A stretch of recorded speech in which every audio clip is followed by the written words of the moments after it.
एक किसिमले तरङ्गित नै छ भनौँ। हामी सबैलाई थाहा छ, गएको वैशाख 27 गते सम्माननीय प्रधानमन्त्रीले प्रतिनिधि सभामा विश्वासको मत माग्नु भएको थियो। विश्वासको मत प्राप्त भएन। त्यसपछि संविधानको व्यवस्था अनुसार उहाँ पदमुक्त हुनुभयो।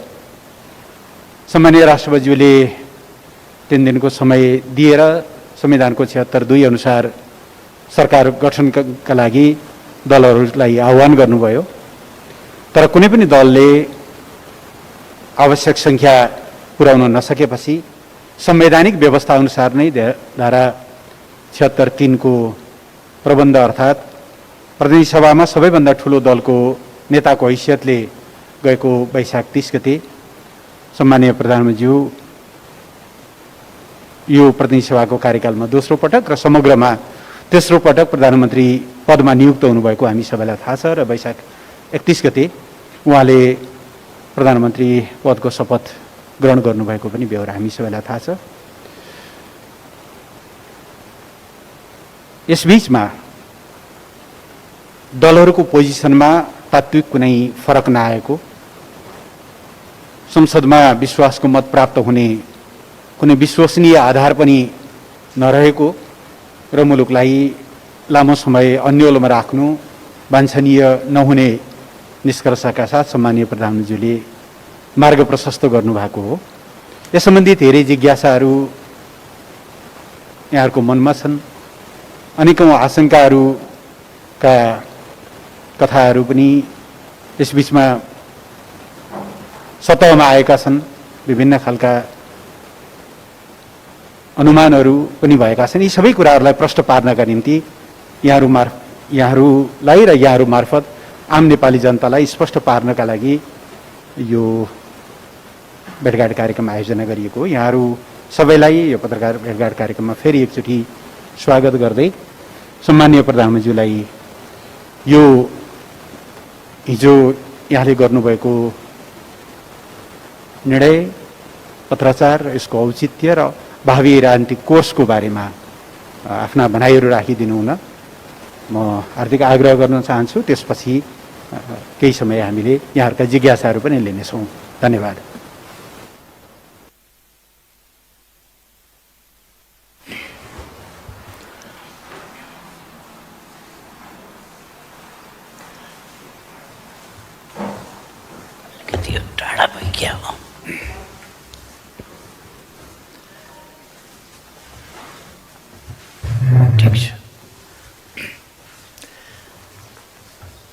उपस्थित पत्रकार साथीहरू,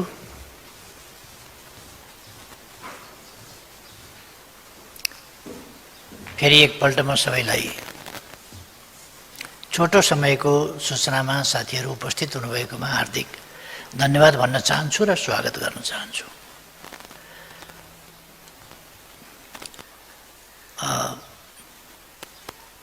परराष्ट्र मन्त्रीज्यूले भर्खरै यस भेटघाटको सन्दर्भलाई स्पष्ट पार्नुभएको छ। हिजो मन्त्री परिषदको निर्णयबाट प्रधानमन्त्रीले संविधानको धारा 76 को उपधारा 5 बमोजिमको सरकार गठनका लागि मार्ग प्रशस्त गरेर त्यसको निम्ति आह्वान गरियोस् र अर्को सरकार बनोस् भन्ने अभिप्रायका साथ सम्माननीय राष्ट्रपतिज्यू समक्ष आफूले मार्ग प्रशस्त गरेको र अर्को सरकार बन्नका लागि संविधानको धारा 76 को 5 बमोजिमको सरकार बन्नका लागि मार्ग प्रशस्त गरेको, बाटो खोलिदिएको भनेर सिफारिस गरेको कुरा सर्वविदितै छ। र त्यो कुरा बाहिर आएपछि बहुतै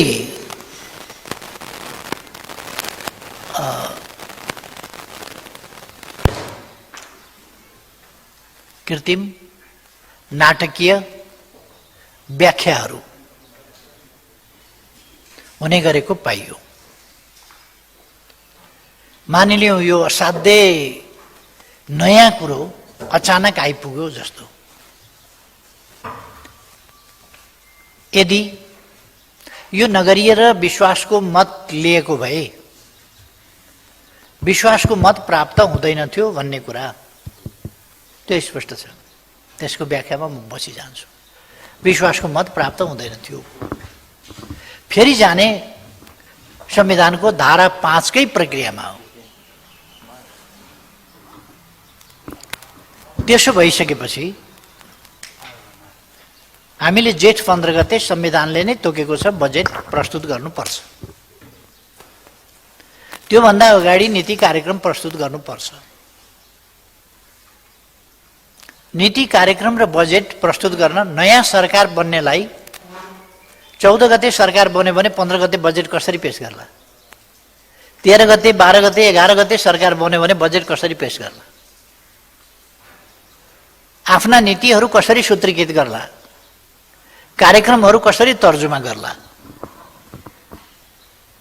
हामीसँग समय धेरै छैन। आज 7 गते भइसक्यो। त्यसकारण हामीले समय लिएर विश्वासको मत लिने कर्मकाण्ड पूरा गरेर अनि विश्वासको मतबाट फेरि पराजित भएर 5 मा गइरहने समयको सुविधा हामीलाई छैन। 5 मै जान पर्ने भइसकेपछि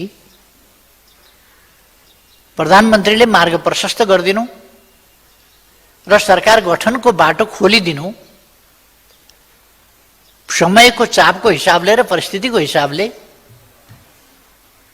उचित मात्रै होइन कि अपरिहार्य भइसक्यो, अत्यावश्यक भइसक्यो। तसर्थ अर्को सरकार बनोस्, वैकल्पिक सरकार बनोस् भनेर वैकल्पिक सरकार निर्माणका लागि आह्वान गर्नका निम्ति यो कुनै छलेर सरकार जोगाउन छलेर सरकार कब्जा गर्न खोजिएको छैन। यो सिलसिला गत 1 वर्षभन्दा बढी समयदेखि चलेको छ। सरकार अरू सबै कुरा छोडेर सरकार परिवर्तनको एकमात्रै उद्देश्य अथवा प्रधानमन्त्रीलाई पदबाट हटाउनु मात्रै उद्देश्य, कुनै विकास निर्माणका काम नभएर होइन, अरू कुनै उपयुक्त कारणका साथ होइन, आग्रहवश र आफू सरकारमा पुग्ने इच्छा वा अस्थायी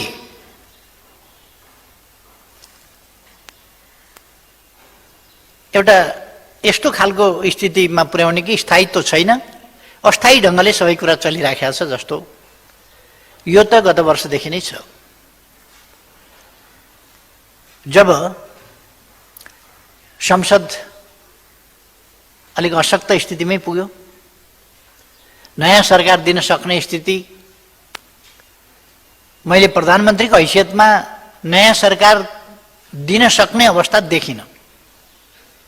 सरकार चलाउन सक्ने अवस्था पनि र खास काममा केन्द्रित हुन पाउने अवस्था पनि रहेन।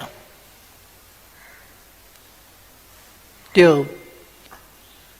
सरकार ढाल्ने र नयाँ बनाउने त्यो असफल प्रयासकै वरिपरि राजनीतिक दलहरू, नेताहरू केन्द्रित हुने कुराले सरकारले सहज ढङ्गले काम गर्न पनि पाएन र एउटा संवैधानिक प्रक्रियाबाट, त्यो संवैधानिक प्रक्रियाको चक्रबाट अगाडि बढ्नुपर्ने ठाउँमा सधैँ अस्वस्थ खेलको एउटा चक्रव्यूहमा राजनीति परिरहने, देशको अमूल्य समय बर्बाद भइरहने, देशका कोभिड-19 जस्ता महामारीका जस्ता गम्भीर समस्याबाट त्यसको सामना गर्नुपर्ने, एकजुट भएर सामना गर्नुपर्ने त छोडिदिउँ, सरकार आफैले पनि त्यसमा केन्द्रित हुन नपाउने र सरकारलाई अरू ढङ्गले इन्गेज गरिरहने खालका अवस्था भएपछि यहाँहरू सबैलाई थाहा छ, पुष 5 गते मैले प्रतिनिधि सभा विघटनको सिफारिस गरेको थिएँ र वैशाख 17 र 27 मा निर्वाचनको समय तोकेको थिएँ। अहिलेसम्म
सरकार गठन हुने, चल्ने, यी सबै कुरा जनताको मूल्याङ्कनका आधारमा, जनताले दिएको ताजा जनादेशका आधारमा चल्ने कुरा उपयुक्त हुन्छ भनेर नै मैले प्रतिनिधि सभा विघटनको सिफारिस गरेका थिएँ। संविधानका व्याख्या, संविधान व्याख्या नहुने चिज होइन, व्याख्या हुने चिज हो। व्याख्या गर्दा देशको राजनीतिक परिस्थिति र परिस्थितिसँग मिलाएर, परिस्थितिलाई विश्लेषण गर्ने र परिस्थितिमा पैदा भएका समस्याहरू समाधान गर्ने गरी नै संविधानको कार्यान्वयन हुने हो। त्यसअनुसार नै मैले राजनीतिक विश्लेषण, संविधान वा संवैधानिक प्रावधानहरूको सजीव व्याख्या र देशको समस्या समाधान गर्दै देशलाई अगाडि बढाउने संविधानको प्रयोजन, मर्म, भावना र व्यवस्था अनुसार नै विघटन गरेँ। अदालतको व्याख्या फरक रह्यो र प्रतिनिधि सभा पुनर्स्थापित भयो। त्यसबेला के भनियो भने अविश्वासको प्रस्तावबाट भाग्न, सरकार नछोड्न प्रतिनिधि सभा विघटन गरियो भनियो र पुनर्स्थापना भएपछि मैले भने अविश्वासको प्रस्ताव राख्नुहोस्। तर 2.5 महिनासम्म अविश्वासको प्रस्ताव आएन, किची पनि गएन, किची पनि छँदैछ, अविश्वास पनि आउँदैन। त्यस्तो अवस्थामा मैले राजीनामा माग्ने काम भइराखेको छ। संसदीय अभ्यास अनुसार, प्रक्रिया अनुसार राजीनामा माग्ने होइन, तपाईहरू अविश्वासको प्रस्ताव राख्नुहोस्, पास गर्नुहोस्, सरकार गठन गर्नुहोस् भनेर मैले आग्रह गरेँ। जुन दाबीका साथ, जुन प्रयोजनका लागि उहाँहरूले मुद्दा लड्नु भएको थियो, त्यो मुद्दा अनुसार नै गर्नुहोस् मेरो आग्रह रह्यो। तर अविश्वासको प्रस्ताव आएन 2.5 महिनासम्म। अथवा अविश्वासको प्रस्ताव ल्याएर नयाँ सरकार दिन पनि प्रतिनिधि सभा सफल रहेन। प्रतिनिधि सभालाई सफल हुन दिइएन त्यस रूपमा। आफै त प्रतिनिधि सभा रहने नरहने होइन, दल र दलका नेताहरूको व्यवहारले हुने नहुने हो। प्रतिनिधि सभालाई काम गर्न पनि नदिने, प्रतिनिधि सभालाई प्रभावकारी हुन पनि नदिने, सरकारलाई निर्वाध काम गर्न पनि नदिने र अर्को सरकार, वैकल्पिक सरकार दिनुहोस् न त भन्दा दिन पनि नसक्ने। 2.5 महिनासम्मको प्रतीक्षा र अर्को वैकल्पिक सरकार दिनुस् भन्ने मेरो आग्रह। त्यो सफल नभएपछि मैले विश्वासको मत मागेँ। त्यसो भए मैले विश्वास दिनुस् न त, तपाईहरु वैकल्पिक सरकार दिन सक्नुहुन्न भने मलाई विश्वास दिनुस्। म तपाईहरुसँग सल्लाह गरेर परामर्शमा सहमतिका साथ अगाडि बढ्न तयार छु। तनाव होइन राष्ट्रिय राजनीतिको। मैले यहाँहरूले मेरो मन्तव्य पनि मेरो प्रतिनिधि सभामा मैले विश्वासको मत किन दिनुस् भनेर माग्दा बोलेका कुराहरू पनि यहाँहरूलाई याद होला। मैले भने राष्ट्रिय राजनीतिलाई यति बेला जति बेला हामी कोभिडको मारबाट पनि अगाडि आक्रान्त भइराखेका छौँ, त्यस्तोमा यस्तो परिस्थितिमा वैकल्पिक सरकार बन्न सकेन, बन्न सक्दैन भने मलाई समर्थन दिनुस्। मैले विश्वासको मत मागेँ। विश्वासको मत नदिनका लागि राष्ट्रिय राजनीतिमा यस्तो फोहोरी घिनलाग्दो चक्रव्यूह, यो महाभारतकालीन चक्रव्यूहमा नीति विधि तोडेर, युद्धका नियमहरू तोडेर, आचार संहिता तोडेर, मर्यादाहरू तोडेर, इमान जमान छोडेर घेराबन्दी गरेर अभिमन्युको हत्या भएको थियो। यसपल्ट विश्वासको मत नपुगोस् भन्नका लागि दलहरू भित्रै विग्रह, दलहरूको मर्यादा, दलहरूको अनुशासन, दलीय अनुशासन, लोकतान्त्रिक मूल्य मान्यता पनि छोडेर दलभित्रैबाट समेत तपाईँ सोच्न सक्नुहुन्छ 27 जना मान्छे गुटगत हिसाबले अनुशासनहीन ढङ्गले लोकतान्त्रिक मूल्य मान्यता विपरीत अनुपस्थित हुने र सरकार डाल्ने खेलमा दलभित्रैबाट विपक्षीसँग मिल्ने र विपक्षीसँग मिलेर सरकार ढाल्न खोज्ने खालका प्रयासहरूलाई लोकतन्त्रमा के भनिन्छ? केही प्रयासहरू स्वस्थ प्रयास हुन सक्छन्, लोकतान्त्रिक मूल्य मान्यता अनुसारका हुन सक्छन्। यी प्रयासहरू, यस्ता प्रयासहरू कुनै पनि हिसाबले नैतिक हुन सक्छन्, त्यस्तो होइनन्। त्यहाँसम्मका प्रयास भए। अरू त अरू अन्तर्ध्वंस मचाउनेदेखि लिएर भित्रैबाट मिर्जाफर र मीर कासिमहरू सिर्जना गरिए र मिर्जाफर र मीर कासिमहरू सक्रिय भएर इतिहासमै कलङ्कित हुने खालका अपराधिक क्रियाकलापहरू गरे सरकार ढाल्ने प्रयोजनका लागि, विश्वास प्राप्त नहोस् भन्नका लागि। विश्वास प्राप्त भएन। त्यसपछि संविधानको धारा 76 को उपधारा 2 बमोजिमको सरकार बनोस् भनेर 3 दिनको समय सम्माननीय राष्ट्रपतिज्यूले उपलब्ध गराउनुभयो। फेरि विकल्प पनि दिन नसक्ने, वैकल्पिक सरकार पनि दिन नसक्ने, भइरहेको सरकार नढाली नहुने, ढाल्न पनि नसक्ने, त्यसलाई काम गर्न पनि नदिने, अर्को सरकार बनाउनुहोस् भन्दा अर्को सरकार पनि नबनाउने। अनि विश्वासको मत लिँदा यहाँहरूलाई सम्झना होला, विश्वासको मत प्राप्त गर्दिन भन्ने थाहा हुँदाहुँदै विश्वासको मत लिन किन आएको? यहाँ किन यो नाटक मञ्चन गरेको? विश्वासको मतको पाउँदिन भन्ने त थाहा थियो। यो विपक्षी दल होस् या अरू सरकारमा असहभागी विपक्षीहरू, प्रमुख प्रतिपक्षले पनि त्यही भाषा बोल्यो। पाउँदिन भन्ने थाहा हुँदाहुँदै किन आएको? अरू विपक्षी दलहरूले पनि त्यही बोले, पाउँदिन भन्दा भन्दै किन आएको?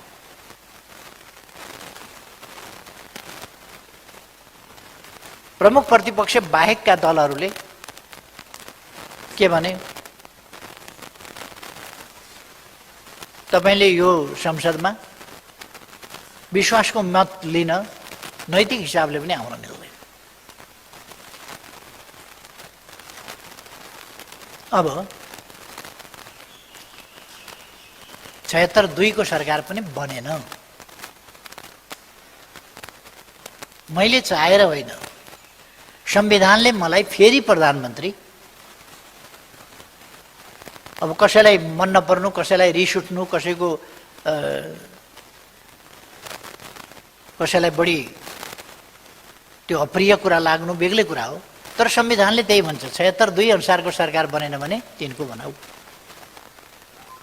3 को सरकार बनाए, 1 महिना समय छ, 1 महिनाभित्र विश्वासको मत लिन सकिन्छ। तर मलाई थाहा छ अस्ति भर्खर अविश्वासको प्रस्ताव राख्न सक्ने अवस्थामा विपक्षी राजनीतिक दलहरू छैनन्।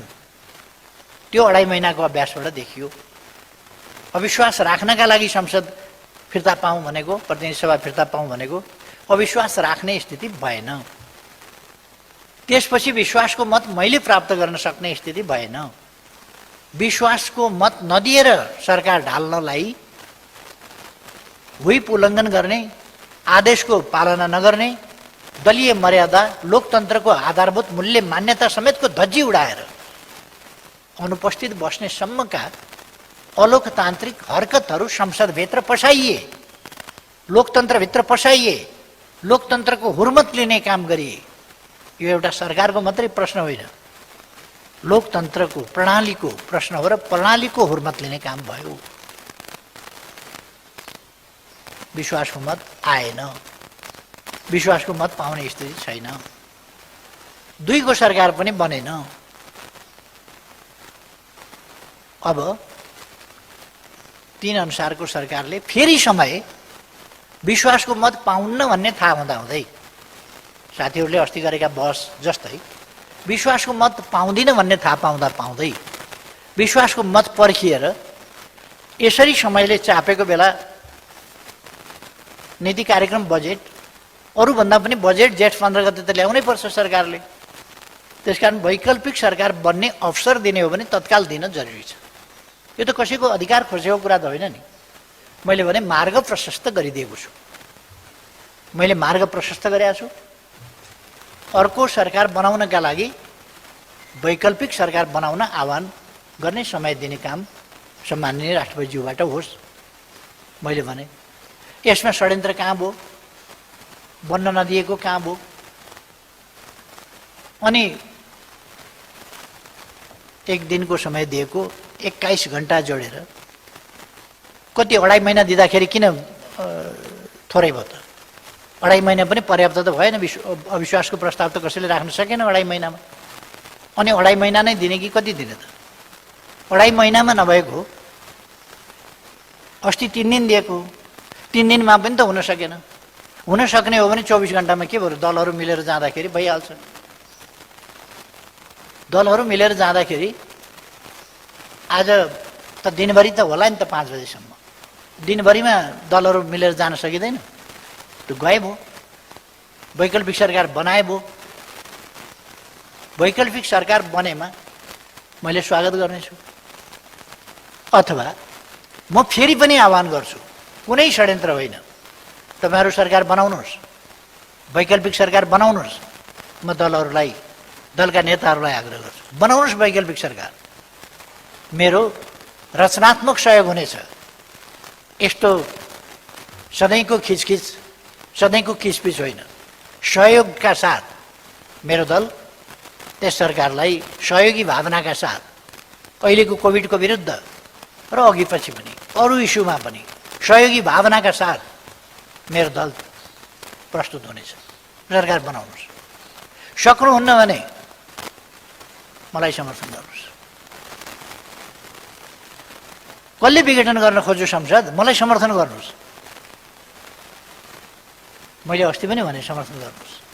समर्थन पनि नगर्ने, आफू बनाउन पनि नसक्ने कि मलाई समर्थन गर्नुहोस्, राष्ट्रिय सरकार बनाऊ, आउनुहोस् न त। समर्थन मात्रै गर्ने होइन, सहयात्रा गरौँ। कोभिडका विरुद्ध यसरी लड्नु छ, कोभिडका विरुद्ध साझा लडाइँ लडौँ, संयुक्त लडाइँ लडौँ कोभिडका विरुद्ध। सबै सरकारमा सामेल हौँ यति बेर यो महामारीका बेला राष्ट्रिय सङ्कट अन्तर्राष्ट्रिय सङ्कटको एउटा स्थिति बनिराखेको छ। यस्तो बेलामा हामी सबै मिलेर कोभिड-19 का विरुद्ध लडौँ, राष्ट्र एकजुट भएर लडौँ। तपाईहरु बनाउनुस्, रचनात्मक भूमिका हाम्रो हुनेछ। छलफल गरौँ। अझ मैले आज बिहान मात्रै शेरबहादुर देउवाजीलाई फोन गरेर कुरा गरेँ, तपाईहरु सरकार बनाउनुस्, हामी प्रतिपक्षमा बसेर शान्त, संयमित र सहयोगी भूमिकाका साथ प्रस्तुत हुनेछौँ। तपाईहरु बनाउनुस् सरकार, होइन राष्ट्रिय सरकार बनाऊ, आउनुस् मेरो नेतृत्वमा राष्ट्रिय सरकार बनाऊ। मैले सबैलाई समेटेर साझा समस्याका विरुद्ध लड्नका निम्ति भूमिका खेल्नेछु। मैले अर्को पनि भने, तपाईहरु राष्ट्रिय राजनीतिलाई विभाजित बाटोमा लाने मात्रै प्रयास नगर्नुस्। यदि तपाईहरुको उपयुक्त विकल्प केही छ भने त्यो प्रस्तुत गर्नुस्, म त्यसमा पनि भन्छु। उपयुक्त विकल्प केही छ भने प्रस्तुत गर्नुस्। कमसेकम हिम्मतका साथ विकल्प यो हो, यस विकल्पमा संयुक्त रूपले जाउँ भनेर भन्नुस्। त्यो पनि उहाँहरू गर्न नसक्ने। उहाँहरू पोलिटिक्सलाई, राजनीतिलाई कन्फ्रन्टेसनतिर, तनावतिर, परस्परमा घृणातिर, हिजोदेखि आजसम्म बोलिएका, हिजो बेलुकादेखि आजसम्म बोलिएका हामी भाषाहरू हेरौँ, कस्ता भाषा छ। गाली गलौज। संविधान के भयो? कसले थिचोमिचो गर्यो संविधानमाथि? वैकल्पिक सरकार बनाउन छोडिदिँदाखेरि पनि संविधानमाथि थिचोमिचो हुन्छ, मार्ग प्रशस्त गरिदिँदाखेरि पनि थिचोमिचो हुन्छ। कन्क्लुजन त्यही हो। अनि म लिन्न, मैले हात उठाएँ, म हार्छु, विश्वासको मत लिएँ भने म हार्छु, हारेपछि 5 मा जाने हो। अब 5 मै जाने हो भने जाउँ नि त 5 मै। त्यसैबाट तपाईहरु सरकार बनाउनुस् र नीति कार्यक्रम बजेट सबै पेश गर्नुस् भन्ने कुरा के यो संघीय लोकतान्त्रिक गणतन्त्र विरुद्ध हुन्छ? के यो लोकतन्त्र विरुद्ध हुन्छ? के यो संविधान विरुद्ध हुन्छ? के यो आजको आवश्यकता विरुद्ध हुन्छ?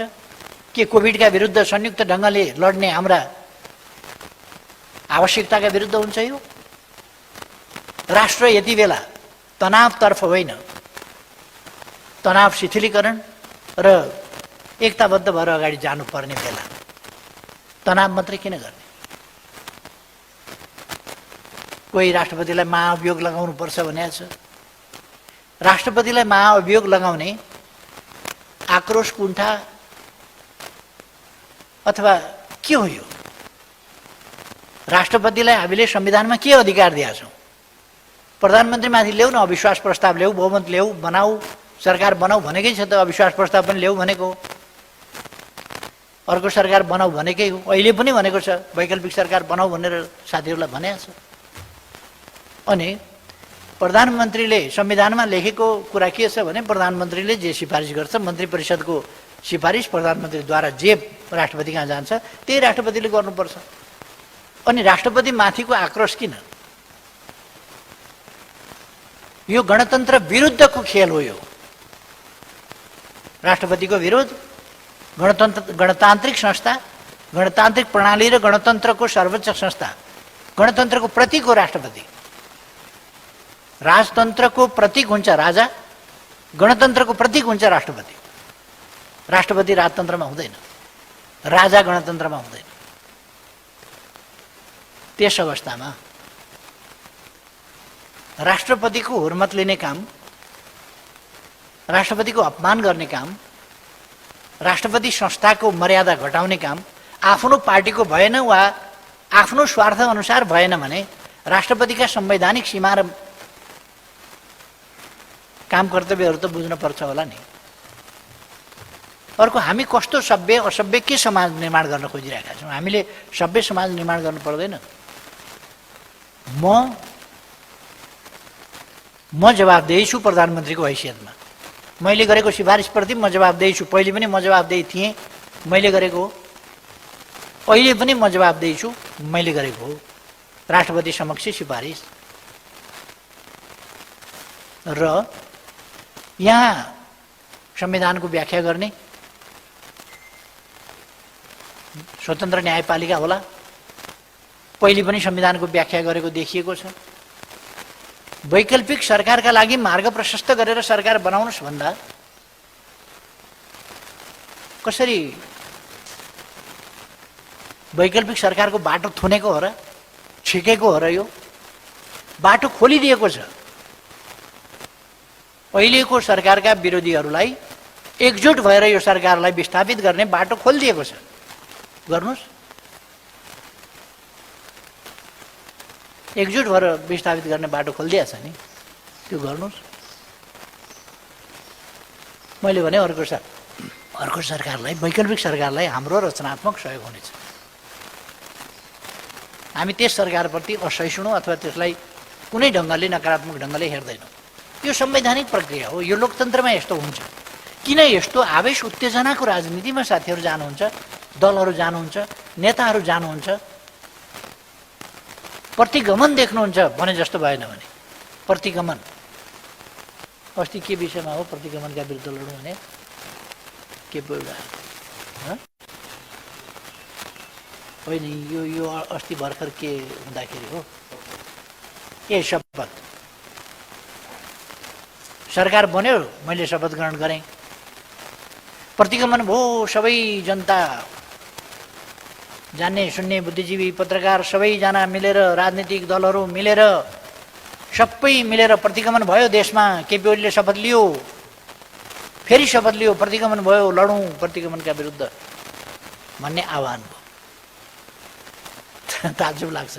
कसले शपथ ग्रहण गर्यो भने, को प्रधानमन्त्रीमा नियुक्त भयो भने क्रान्ति हुने, यही संविधान अन्तर्गत होला। कसले शपथ लियो भने प्रतिगमन हुने, प्रतिक्रान्ति हुने। ती मान्छेले लोकतन्त्र सिकाउने जो लोकतन्त्रका विरुद्ध लडेर लोकतन्त्रलाई पराजित गर्न नसकेर लोकतन्त्रले पराजित गरेपछि लोकतन्त्रलाई आधा मनले स्वीकारेर चलिराखेका छन्, तिनै मान्छेले लोकतन्त्र पढाउने। जे होस्, यतापट्टि म जान चाहन्न। अहिले मेरो भनाइ के हो भने, आवेश उत्तेजनामा चल्ने समय छैन।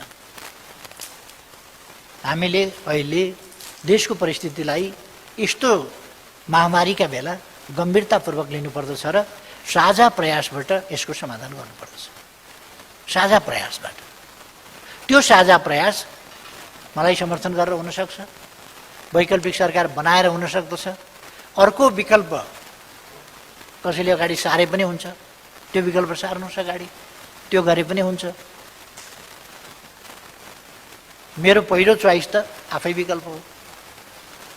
किनभने मलाई चाहिँ कसैले अविश्वास पनि राख्न सकेन, हटाउन पनि सकेन। अब यदि हटाउने बाहेक अर्को विकल्प हुन सक्दैन भनेर हटाउने दिनको प्रतीक्षा गर्ने हो भने, त्यो दिनको प्रतीक्षा गर्दा गर्दै संसद विघटन हुने स्थितिमा पुग्ने खतरा। किन यो 2-3 पुर्याएको त उहाँहरूले हो नि, 2बाट 3, 3बाट 5 पुर्याएको त उहाँहरूले हो। उहाँहरूले अहिले अत्तो थापेको के भने, 4 दिन पछाडि संसद बोलाएर विश्वासको मतमा पराजित भएर जाने हो भने 12-13 गते नयाँ सरकार बनेर बजेट कसरी पेश गर्छ? त्यसकारण यो त छोटो बाटो सजिलो बनाइदिएको छ, यसमा अल्मलिनु पर्ने आवश्यकता छैन। त्यसकारण मेरो चाहिँ पत्रकार साथीहरू मार्फत तपाईँहरूलाई पनि यस विषयलाई सही ढङ्गले बुझिदिन म आग्रह गर्न चाहन्छु। यसमा कुनै देशको हितभन्दा परतिर संविधानको मर्म र भावना, अक्षर र व्यवस्था प्रबन्ध भन्दा परतिर केही पनि छैन। र यसमा हामी सबै एकजुट भएर देश लाग्नुपर्ने अवस्था छ भनेर मैले फेरि जोड दिन खोजेँ। आज 5 बजेसम्मको समय छ। कसैले वैकल्पिक सरकार दियो भने ठिक छ। म त अहिले पनि भन्छु, कृपया आउनुहोस्, राष्ट्रिय सरकार बनाऊ, सहमतिको सरकार बनाऊ र सहमतिका साथ अगाडि बढौँ, सहमतिका साथ कोभिड-19 जस्ता कुराहरूको सामना गरौँ र देशलाई विकासको बाटोमा अगाडि लैजाउँ, लोकतन्त्रलाई स्वस्थ ढङ्गले सुदृढ गर्दै अगाडि जाउँ। अस्वस्थताको बाटोबाट, लोकतन्त्र भनेको एउटा स्वस्थताको प्रणाली हो। लोकतन्त्र भनेको अत्तो थाप्ने प्रणाली होइन, सही कुरामा चल्ने प्रणाली हो। त्यसकारण तथ्य सत्यमा आधारित भएर अगाडि बढौँ, स्वस्थताका साथ अगाडि बढौँ, लोकतन्त्रलाई सुदृढ गरौँ। यही कुरा मैले भन्न खोजेको हुँ। फेरि एकपल्ट दोहोऱ्याएर भन्न चाहन्छु, राष्ट्रिय सहमति कायम गरौँ, सहमतिको सरकार बनाएर अगाडि जाउँ, सहमतिका साथ राष्ट्रिय समस्या समाधान गरौँ। यही मेरो आग्रह। धन्यवाद छ। अब साथीहरूका जिज्ञासाहरू पनि म सोध्छु।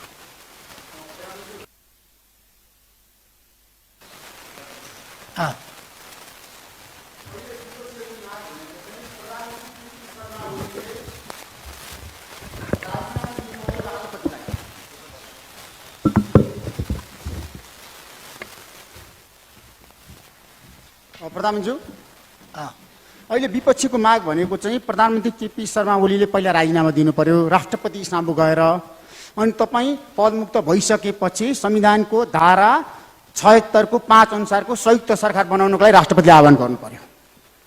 अहिले माग भनेको त्यसो भएन भने राष्ट्रपति विरुद्ध र प्रधानमन्त्री विरुद्ध हामी मोर्चाबन्दी कसेर जान्छौँ र प्रधानमन्त्रीलाई पनि हटाउँछौँ, यदि संसदबाट हटाउन सकेन भने सडकबाट हटाउँछौँ र राष्ट्रपतिमाथि पनि महाभियोगको प्रस्ताव ल्याउँछौँ भनेर अहिले शेरबहादुर देउवा घरमा मिटिङमा एउटा निष्कर्ष निकालिएको छ।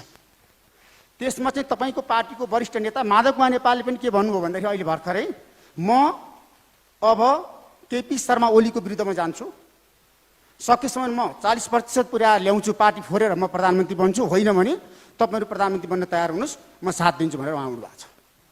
अब माधव कुमार नेपाललाई तपाईँ कसरी कारबाही गर्नुहुन्छ? कार्यदल बन्यो र रामबहादुर थापा बादल यहीँ हुनुहुन्छ, तपाईँको उम्मेदवार, उहाँलाई पराजित गरी राष्ट्रिय सभामा। अब तपाईँ पार्टीभित्र अनुशासन कसरी कायम गर्नुहुन्छ? पहिलो प्रश्न। दोस्रो प्रश्न, अबको स्थितिमा यदि 5 बजेसम्म कुनै पनि पोलिटिकल पार्टीले बहुमत पुर्याउने सम्भावना मैले देखाएको छैन, तपाईँ चाहिँ आफू बहुमत पुर्याएर जानुहुन्छ जानु राष्ट्रपति सामु? हिजो राति जानुभयो भएन? त्यहाँ सङ्ख्या पुगेको छैन बहुमतको। यदि तपाईँले बहुमत पुर्याउन सक्नु भएन भने तेस्रो प्रश्न, अब संसद विघटन भयो, यसको दोष कसलाई दिनुहुन्छ सामान्य प्रधानमन्त्री?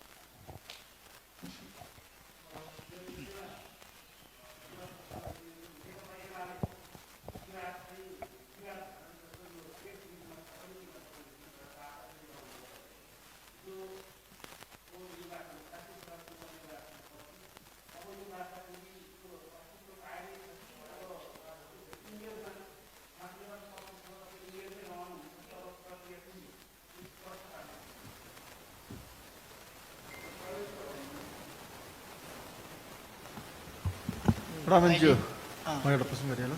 तपाईँले एउटा सामान्य प्रधानमन्त्रीले चाहिँ के भन्नु भने मार्ग प्रशस्त गरेको छु भन्नुभयो होइन? मार्ग प्रशस्त गर्नु भनेको चाहिँ राजीनामा हो कि होइन? र मार्ग प्रशस्त गर्दैमा त्यसको चाहिँ राजीनामा नदिँदाखेरि एउटा चाहिँ नि काम चलाउ सरकार तपाईँ बन्न नचाहेको किन? र तपाईँले चाहिँ राजीनामा भन्ने कुरा स्पष्ट रूपमा किन भन्नु नखोज्नु भएको? र त्यो आधारमा तपाईँले चाहिँ यदि राजीनामा भनेर भन्न नसकेको आधारमा तपाईँले फेरि अरू दिन किन पर्खिन सक्नु भएन? तपाईँलाई बजेटको पिर रहेछ, तपाईँलाई नीति तथा कार्यक्रमको समस्या रहेछ, अथवा तपाईँलाई देशमा त्यो चाहिँ नि गैर संवैधानिक हुन्छ अथवा नियम विपरीत हुन्छ भन्ने लागेको छ भने तपाईँलाई अझै समय थियो, तपाईँ किन अप्ठ्यारोमा पार्नुभयो? त्यो पनि ठिक छ, तपाईँले आफ्नो राजनीतिक फाइदाको लागि तपाईँले गर्नुभएको निर्णय ठिक छ, तर यो मार्ग प्रशस्त भन्ने कुरा चाहिँ संविधानमै नभएको यो नयाँ कुरा कसरी ल्याउनु भयो? तपाईँले राजीनामा दिनुपर्ने कुरामा मार्ग प्रशस्त मात्रै कसरी गर्नुभयो? अहिले यतिबाट जाउँ। अच्छा,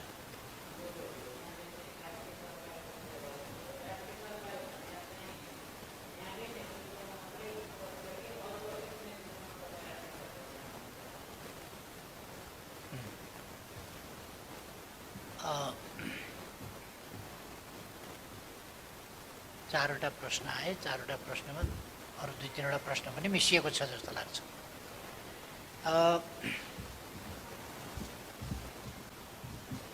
पहिलो कुरा मातृकाजीको प्रश्नबाट जाउँ कि जस्तो लाग्यो मलाई। एउटा जेठ 2 गते फर्किने या नेकपा एमाले भित्रको समस्या कसरी समाधान गर्ने भन्ने, एमाले भित्रको समस्या यो राष्ट्रिय चासो सरकारको विषय हुनुपर्ने थिएन यदि प्रणालीमै घात गर्ने स्तरमा हुँदैनथ्यो भने, प्रणालीकै धज्जी उडाउने खालको हुँदैनथ्यो भने, प्रणालीका मूल्य मान्यता नै धज्जी उडाउने खालको हुँदैनथ्यो भने। र यो त कस्तो भयो भने सामान्य एउटा इस्युको कुरा होइन, कर्णालीमा फ्लोर क्रस गरायो। संसदीय व्यवस्थामा फ्लोर क्रस गर्ने कुरा लोकतन्त्रमा अस्वाभाविक, असाधारण, अनैतिक र अपराधपूर्ण मानिन्छ, दण्डनीय मानिन्छ त्यो दलीय हिसाबले। कर्णालीमा त्यही हो। त्यसै गरी रामबहादुरजी यहीँ हुनुहुन्छ, पार्टीले उहाँलाई उम्मेदवार बनायो र हाम्रै पार्टीभित्रका केही मानिसहरू विपक्षीहरूसँग मिलेर साँठगाँठ गरेर त्यो साँठगाँठको अगुवाईकर्ता भएर स्वतन्त्र व्यक्तिको रूपमा एउटा पार्टी कार्यकर्तालाई बागी विद्रोही बनाएर पदको प्रलोभनमा उसलाई पनि इमान आदर्शबाट च्युत गराएर, यो नेताहरूले गराउनु हुने काम होइन। कार्यकर्तालाई प्रलोभन दिएर, पदको प्रलोभन देखाएर आदर्श च्युत गराउने यो अत्यन्तै अनैतिक काम, त्यो गराएर आफ्नो पार्टीको क्यान्डिडेटलाई हराएर त्यो आफ्नै इनिसिएसनमा हराएछ, अरूलाई पनि समेट्ने काम त्यहीँबाट भएको छ। र समानान्तर कमिटीहरू बनाउनेदेखि लिएर पार्टीको कसरी ध्वस्त गर्न सकिन्छ, पार्टीका सांसदहरूलाई अनुपस्थित गराएर सरकार ढाल्ने प्रयास सबैले देखाएको छ। केपी ओली अलिकति कतै मन पर्दैन भने कसैलाई मन पर्दैन होला, तर पनि यो कुरा अनुपस्थित गराउने कुरा, सङ्गठित ढङ्गले अनुपस्थित गराउने कुरा लोकतान्त्रिक प्रणाली र आचरण अनुसार भएन भन्ने कुरा त लोकतन्त्र मान्ने मान्छेले त भन्नुपर्छ होला, भन्नुपर्ने विषय होइन र? यो कसैले भन्नुपर्ने, कसैले भन्न नहुने विषय हो र? एउटा स्ट्यान्डर्ड त राख्नु पर्ला नि, एउटा मापन त हुनु पर्ला नि। त्यो कुनै मापक नहुने, कुनै स्ट्यान्डर्ड नहुने र लोकतन्त्र भनेको छाडातन्त्र, अराजकतन्त्र त्यो त होइन। लोकतन्त्र भनेको त एउटा अनुशासित, व्यवस्थित प्रणाली हो। लोकतन्त्र भनेको कानुनको राजमा चल्ने प्रणाली हो, त्यसलाई धज्जी उडाउने काम। यसको समाधान हामी गर्छौँ र पार्टी, तपाईँले सोधे जस्तै, पार्टी अनुशासनहीन र अराजकतामा पार्टी चल्दैन। त्यस कारण पार्टीलाई अनुशासनहीनता र अराजकताको यो फोहोरी खेल मैदान जस्तोबाट एउटा सिद्धान्त आधारित, सिद्धान्तनिष्ठ, गन्तव्यनिष्ठ, सङ्गठित, अनुशासित, सक्रिय संस्थाको रूपमा विकास गर्नुपर्छ। त्यो काम नेकपा एमाले गर्नेछ भन्ने कुरा म जानकारी गराउन चाहन्छु। दोस्रो, सर्वोच्च अदालतको फागुन 23 गतेको फैसलाले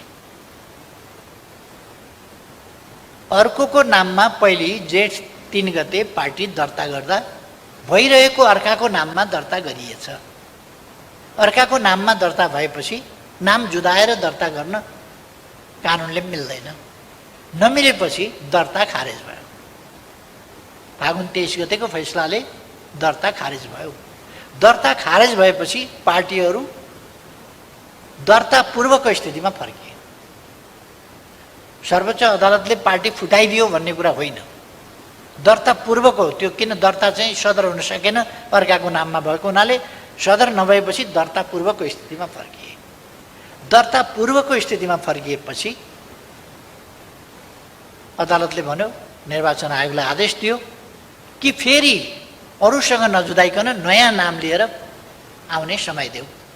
निर्वाचन आयोगले 15 दिनभित्र नयाँ नामका साथ दर्ता गर्न आऊ, पुनः दर्ता गर्न आऊ भन्यो। त्यसपछि मैले सर्वोच्च अदालतले दर्ता खारेज गरेको हुनाले पुनः दर्ता गर्नु पर्यो। पुनः दर्ता गर्न जाने कि नजाने कमसेकम हामी सल्लाहसँगले गरौँ।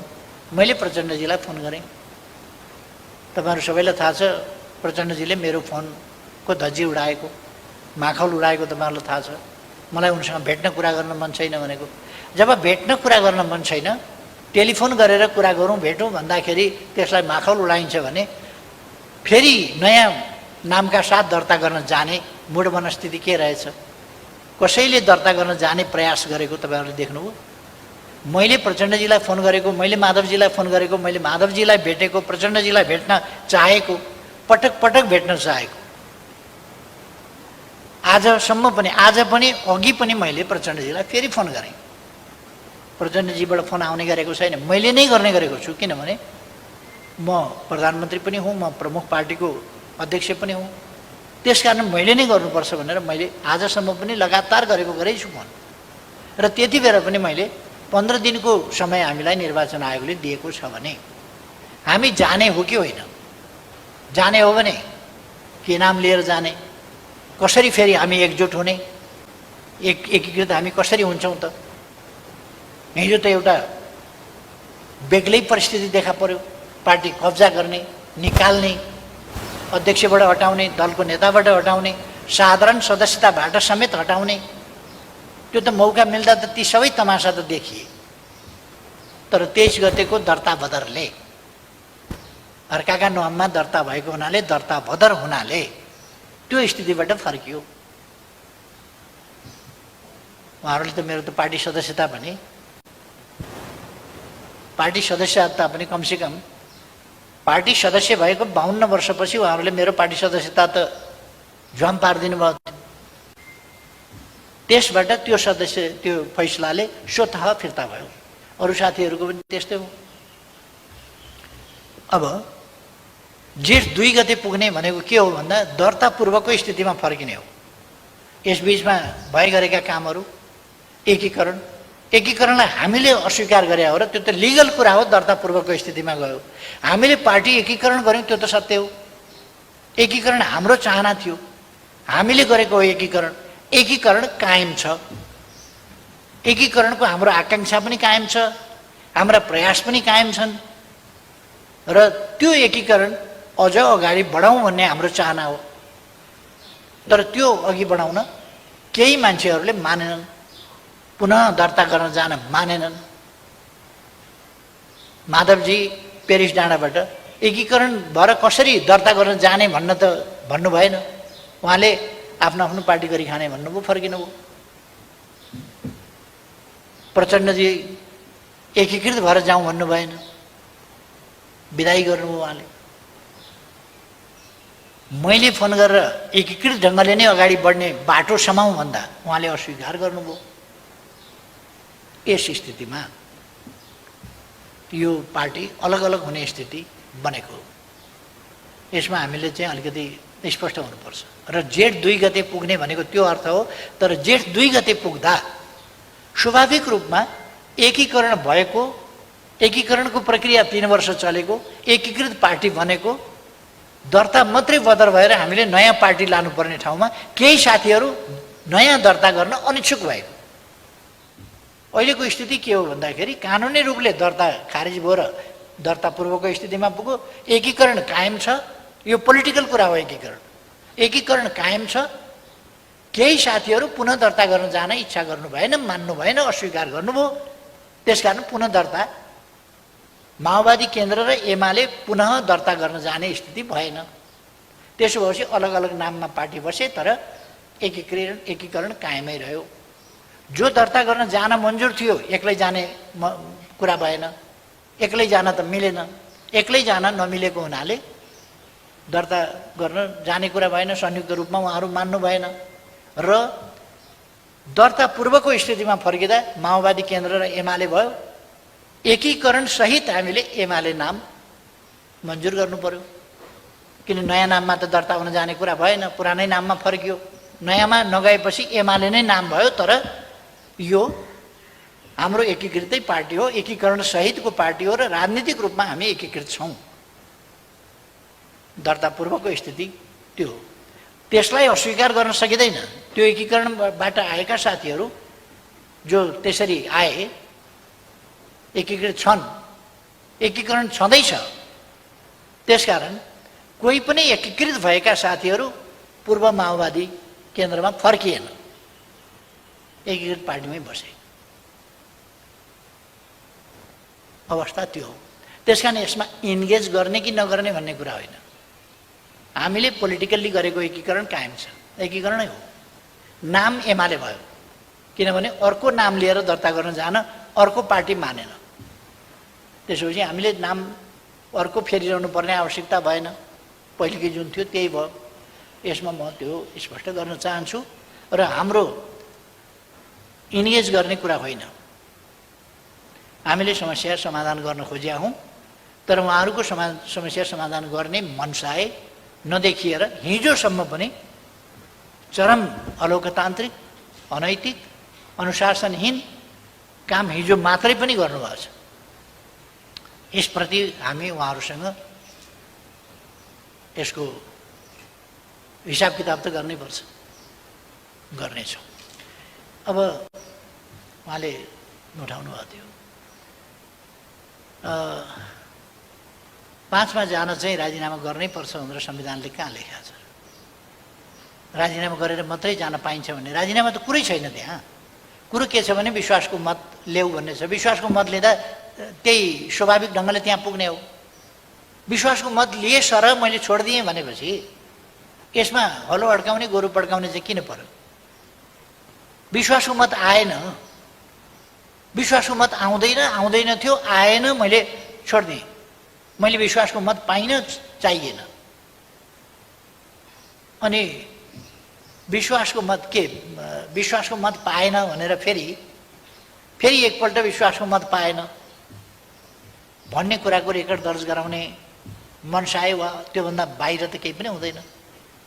के हुन्छ र? तात्विक अन्तर के छ? त्यसले के कसैको, मैले राजीनामा गरेर गए पनि म भनिरहेको छु अहिले पनि, म चुनावमा नलैजाउँ देशलाई, कि वैकल्पिक सरकार बनाउनुहोस् कि मलाई समर्थन गर्नुहोस्। यो पनि मन्जुर छैन, त्यो पनि मन्जुर छैन भने विकल्प के छ त? त्यो पनि अगाडि सार्नुहोस् न त, त्यो पनि अगाडि सार्नुहोस्। अनि उहाँहरूले मलाई लखेट्ने, उहाँहरूले मलाई लखेट्ने, लखेटेको लखेटै गर्ने, अनि मैले किस्तीमा लगेर चढाइदिनु पर्ने। उहाँहरू कुरा गर्न पनि तयार नहुने। म कुरा गरौँ भनिराखेको छु, उहाँहरू त्यो कपडा बुन्ने तानको सटर जस्तो दक्षिण उत्तर गरिरहनु। यहाँ बिचमा किन अडिनुहुन्न? बनाऊ सरकार, मिलाउँ भन्दाखेरि किन मान्नुहुन्न? एकैचोटि स्वाटै दक्षिण, एकैचोटि स्वाटै उत्तर, किन? त्यो उत्तर दक्षिण नि त्यो ब्याट्सम्यानले ब्याट्सबाट बल उम्कायो, अर्काले च्याप्प समातिसक्यो, अब रन बनाउँछु भनेर कुदेर हुन्छ? त्यसपछि कुदेर हुन्छ? बल अर्काले समातिसकेपछि अनि रन बनाउन कुद्ने। यो जति उत्तर दक्षिण रन बनाउन कुदे पनि कति रन बन्छ? घरमा गएर जोड्न काम लाग्छ, राजनीतिमा काम लाग्दैन। तसर्थ मेरो आग्रह के छ भने देशलाई, चुनावमै गयो देश भने पनि, उहाँहरूले चुनावमै पुर्याउनु भयो भने पनि यसो पनि नमान्ने त्यसो पनि नमान्ने केही पनि नमान्ने गरेर चुनावमै पुर्याउनु भयो भने पनि आकाश खस्ने कुरा होइन, यो संवैधानिक प्रक्रिया हो। आकाश खस्ने कुरा होइन त्यो। पुग्यो भने स्वतन्त्र निष्पक्ष शान्तिपूर्ण ढङ्गले स्वतन्त्र निष्पक्ष चुनाव गराउनुपर्छ। जनताको अभिमत के हो त्यसबाट आउनुपर्छ। चुनावै भयो भने पनि आकाश खस्छ भन्ने कुरा होइन। तर चुनाव त अब यो मङ्सिरमा नभए अर्को मङ्सिरमा त गर्नै पर्छ। आउँदो फागुनमा त स्थानीय तहको निर्वाचन गर्नै पर्छ। निर्वाचनसँग त हामी एकदमै भागेर पनि त कहीँ पुग्दैन होला नि त। लोकतन्त्रमा निर्वाचन त अनिवार्य छ। निर्वाचन फेस गर्नुपर्छ। जनताको मूल्याङ्कन थाहा पाउनुपर्छ, सामना गर्नुपर्छ जनताको मूल्याङ्कन र जनताको आदेश, ताजा जनादेश जो जनताको अभिमतबाट प्रकट हुन्छ त्यो स्वीकार्नुपर्छ। जनताको अभिमत एक अवधिका लागि स्वीकार्नुपर्छ, यो सधैँका लागि होइन। 5 वर्ष अहिलेको स्थितिमा 5 वर्ष हामीले जसरी चलाउने भनेका थियौँ त्यसलाई स्वीकारेको भए, प्रचण्डजीले स्वीकारेको भए त यो समस्या आउँदैन थियो नि त। उहाँले स्वीकार्नु भएन। माधव नेपालले जनताको अभिमतलाई स्वीकारेको भए आफ्नै पार्टी ध्वस्त पार्न उहाँ तयार हुनुभयो। कमसेकम 121 सिट नेकपा एमालेलाई दिएको त जनताको अभिमत हो नि। त्यो कुरा माधव नेपाललाई मन्जुर छैन। उहाँले सकेसम्म धेरैलाई राजीनामा गराएर भए पनि तोड्न चाहनुहुन्छ जनताको अभिमत। जनताको अभिमतको उल्लङ्घन गर्न चाहनुहुन्छ, त्यसलाई भाँचखुस पार्न, धुजा पार्न चाहनुहुन्छ। अनि डेमोक्रेसीका कुरा गर्ने, बिहानै बेलुकै कोटेश्वर धाएर नेकपा एमाले फुटाउन उद्योग गर्नुहुन्छ। अनि लोकतन्त्रका कुरा गर्ने, अस्थिरताको खेती गर्ने, अनि फेरि लोकतन्त्रका कुरा गर्ने, यी कुराहरू शोभनीय हुन सक्दैनन्। अब अघि मैले मातृकाजीको प्रश्नकै जवाफमा भनिसकेँ। यी सबै विचार गरिएका पार्टीका आन्तरिक गडबडीहरू, आन्तरिक अनुशासनहीनता र अराजकताका समस्याहरू तिनको पार्टीले समाधान गर्नेछ। त्यो त पार्टीले, कमिटीले बसेर छलफल गरेर, उहाँहरूसँगै पनि छलफल गरेर सच्चिन सुध्रिन तयार हुनुहुन्छ भने मौका दिएर त्यसरी काम गरिनेछ। तर समस्याहरू समाधान गरिनेछ। अर्को कुरा, नेकपा एमाले देशको प्रमुख राजनीतिक पार्टी, पपुलर भोटको हिसाबले पनि र सिटको हिसाबले पनि जनताले सर्वाधिक मत र सिट दिएको, अर्थात् सर्वाधिक विश्वास गरेको, भरोसा गरेको पार्टीको हैसियतले यसको काँधमा लोकतन्त्रलाई यताउता हुन नदिने, संविधानको रक्षा र कार्यान्वयन गर्ने गराउने, सङ्घीय लोकतान्त्रिक गणतन्त्रात्मक प्रणाली र हाम्रो संविधानले गरेका आधारभूत कुराहरू, व्यवस्थाहरू, यी कुराहरूको रक्षा गर्ने सबभन्दा बढी कर्तव्य पनि आफ्नो काँधमा छ भन्ने ठान्छ र त्यसै अनुसार त्यसको रक्षाका निम्ति यो उभिन्छ। लोकतन्त्रको भविष्यमा कुनै तलमाथि पर्न दिने छैन, किनभने नेकपा एमाले यस देशमा छ र सङ्घीय लोकतान्त्रिक गणतन्त्रको रक्षाका निम्ति, संविधानको रक्षा, कार्यान्वयन, त्यसका निम्ति, प्रभावकारी कार्यान्वयनका निम्ति नेकपा एमाले यो अग्रभागमा उभिएर लडाइँ गर्छ।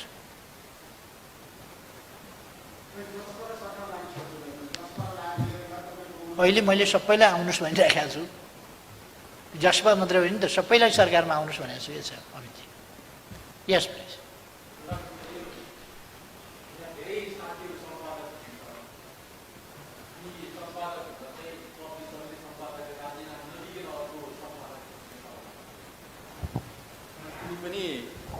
ठिक छ, अर्को सम्पादक खोज्नुहोस्, आएपछि हामी राजीनामा दिन्छौँ, त्यतिसम्म पत्रिका चलोस् भन्छौँ।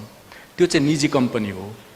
तर प्रधानमन्त्री पद र प्रधानमन्त्री चाहिँ सार्वभौम जनताले चुनेको, सार्वभौम संसदले चुनेको प्रतिनिधि हो। र प्रधानमन्त्री कायमै रहँदाखेरि, एउटा प्रधानमन्त्री कायमै रहँदाखेरि राष्ट्रपतिले अर्को प्रधानमन्त्री खोज्ने प्रक्रिया सुरु गर्न मिल्छ। भोलि पनि कुनै प्रधानमन्त्रीले राजीनामा पनि दिएको छैन, ऊ कायमै छ, राष्ट्रपतिले त्यसरी खोज्यो भने त त्यो त अनैतिक, असंवैधानिक हुन्छ होला नि। र खास सिधा प्रश्न गर्न खोजेको, प्रधानमन्त्रीजीले त्यसलाई सिधा जवाफ दिनु भएन। अच्छा। यसैमा म जोडिहाल्छु, अर्को पनि छ, प्रधानमन्त्रीलाई सजिलो हुन्छ। तपाईँ आजका दिनसम्म राजीनामा दिनुभएको छैन र प्रधानमन्त्री नै कायम हुनुहुन्छ। तपाईँले विश्वासको मत लिने समय पनि सकिएको थिएन। समय सकिएको भए राष्ट्रपतिजीले आह्वान गर्न सक्नुहुन्थ्यो। अब तपाईँ ऋषिजीले सोध्नुभयो, त्यसको पनि उत्तर नआएर मैले यसैमा खत्याएको। तपाईँ भरे 5 बजेसम्म तपाईँको नेतृत्वमा फेरि अर्को सरकार बनाउन भनेर दाबी गर्नुहुन्छ कि हुन्न? तपाईँ प्रधानमन्त्री अलरेडी हुनुहुन्छ, म फेरि प्रधानमन्त्री बन्नु पर्यो भनेर दाबी लिएर जानुहुन्छ कि जानुहुन्न? पहिलो प्रश्नमा चाहिँ के छ भने नि, यो निजी कम्पनी जस्तो सजिलो प्रोभाइडरको, लगानीकर्ताको, कम्पनीका मालिकको हातमा हुने जस्तो कुरा होइन। यो देश र जनताका हातमा संविधान सम्मत ढङ्गले रहेको अधिकारको कुरा हो। यही कुरा अस्ति मलाई कसैले किन सोधेन? मैले विश्वासको मत प्राप्त गरेँ, के अरे गरिनँ, विश्वासको मत प्राप्त गरिनँ, मैले राजीनामा दिइनँ। म प्रधानमन्त्रीमा त कायमै थिएँ। प्रधानमन्त्री छँदै थिएँ, विश्वासको मतले मलाई मुक्त गर्यो। अविश्वास के अरे विश्वासको मत प्राप्त नभएपछि मुक्त गर्यो। मैले राजीनामा त गरिनँ। अहिले मैले इच्छा गरिनँ, म मुक्त भएँ। राजीनामा त गरेको छैन। राजीनामा गर्नुपर्ने व्यवस्था पनि छैन। र त्यसपछि 2 को सरकार बनाउने कोसिस भयो, 2 को सरकार बनेन। मैले राजीनामा गरिनँ, फेरि नियुक्त भएँ। राजीनामा गरेकै छैन मैले, म प्रधानमन्त्रीमा कायमै छु। कायमै हुँदाहुँदै नियुक्त भएँ। अर्को प्रधानमन्त्रीले शपथ ग्रहण गरेका बखत वास्तवमा प्रधानमन्त्री कामबाट मुक्त हुन्छ। अहिले त्यस्तै हो स्थिति। अर्को प्रधानमन्त्री नबन्दासम्म, भरे 5 बजेसम्म अथवा 5 बजे अगाडि नै बन्यो भने अर्को प्रधानमन्त्री बन्दासम्म म प्रधानमन्त्रीकै रूपमा कामकाज गरिरहन्छु। तर अर्को प्रधानमन्त्री बन्न बाटो खोलेको छ। त्यो त मैले नै ह्यान्डसअप गरेर खोलेको छु नि त। त्यसरी खोल्न पाइँदैन भन्ने संवैधानिक व्यवस्था छैन।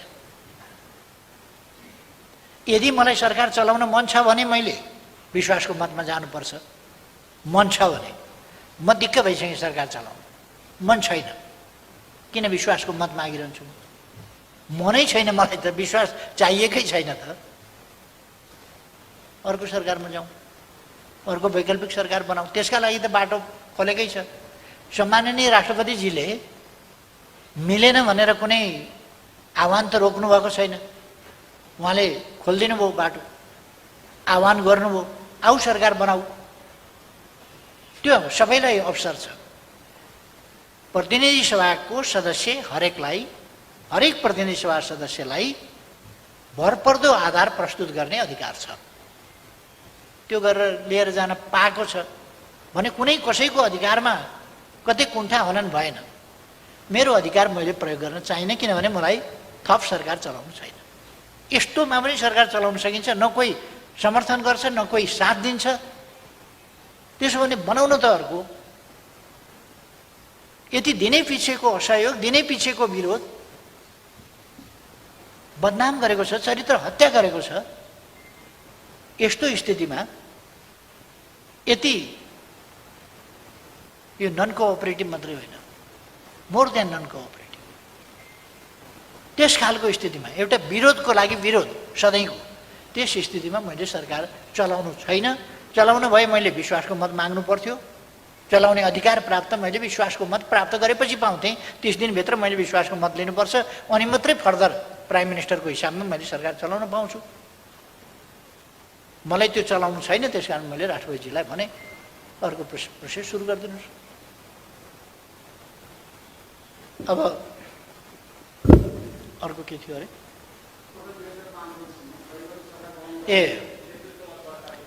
म दाबी गर्ने प्रयासमा छु, किनभने मलाई अरूले समर्थन गरौँ र अरूको समर्थनमा, किन मेरो 121ले त बहुमत पुग्दैन। बहुमत नपुर्याइकन दाबी हुँदैन। प्रतिनिधि सभा सदस्यको हिसाबमा मैले दाबी गर्न सक्छु। अहिलेसम्म चाहेर नचाहेर अनुपस्थित भएर जे गरेर बाहिर जे भने पनि मसँग 121 को स्ट्रेन्थ छ अथवा मतभार भन्ने चलन छ नि, मसँग 121 मतभार छ प्रतिनिधि सभामा। 121 मतभार मसँग भएको हुनाले अलिक सजिलो होला कि मलाई भनेर म कोसिस गरिरहेको छु। यदि समर्थन प्राप्त भयो भने र त्यो राष्ट्रपतिज्यूलाई भरपर्दो आधार लाग्यो भने उहाँले मलाई प्रधानमन्त्री भरपर्दो आधार लागेर नियुक्त गर्नुभयो भने मैले सरकार बनाउँछु र विश्वासको मत फेरि 1 महिनाभित्र लिनेछ, त्यस बाटोमा म जान्छु। 1 महिनाभित्र फेरि कसैले विश्वासको मत दिएन भने अनि विघटन गर्यो भनेर आरोप लगाउन पाइने छैन। अब विश्वासको मत नदिने अनि चुनावमा गयो भन्न त पाइने छैन, त्यो त स्वाभाविक रूपमा जान्छ। आज समर्थन दिनुहोस् मलाई, म आग्रह सबैसँग गर्न चाहन्छु, समर्थन दिनुहोस्, म सरकार बनाएर चलाउन चाहन्छु। दिनुहुन्न भने केपी ओलीले प्रतिनिधि सभा विघटन गरेर चुनावमा लग्यो देशलाई भन्न पाइँदैन। यो अस्थिरता अस्तव्यस्तता खडा गर्ने, सधैँको विवाद सधैँको खिसलो तयार गर्ने उहाँहरू जवाफदेही हुनुहुन्छ, म होइन। त्यसकारण अहिले पनि मलाई समर्थन दिनुहोस्, म सबै दलहरूसँग आग्रह गर्छु। कमसेकम बहुमत पुग्ने गरी दिनुहोस् आग्रह गर्छु। दिनुहुन्न भने अरूले बनाउनुहोस् सरकार, चुनावमा नजाउँ। म त चुनाव भनेपछि, चुनावको घोषणा भनेपछि, प्रतिनिधि सभा विघटन भनेपछि अस्ति नै थुतुनु पोलेको मान्छे हुँ। म त्यता जान चाहन्न, तर मेरो हातमा छैन। अरूले घेराबन्दी गर्ने अनि घेराबन्दी गरेर असफल बनाउने अनि आरोप चाहिँ मेरो टाउकोमा हाल्ने, त्यो गर्न पाइँदैन। उहाँहरूलाई अविश्वासको प्रस्ताव राख्नु भनेको हो, उहाँहरूलाई विश्वासको मत दिनु भनेको हो। अस्ति नै पनि 2 वा 2 भन्दा बढी दल मिलेर सरकार बनाउनुहोस् भनेको हो। अहिले पनि समर्थन दिनुहोस् भनिरहेको छु। हुन्छ भने समर्थन दिनुहोस्। मलाई लाग्छ जिज्ञासाहरू विमलजी, हजुर संक्षेपमा।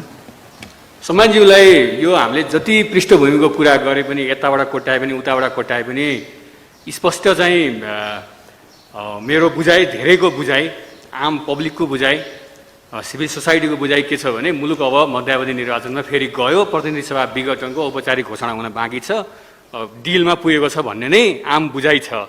त्यसको प्रक्रिया, त्यसको लम्बेतान, पृष्ठभूमि आफ्नै ठाउँमा होला। मेरो प्रश्न के हो भन्दाखेरि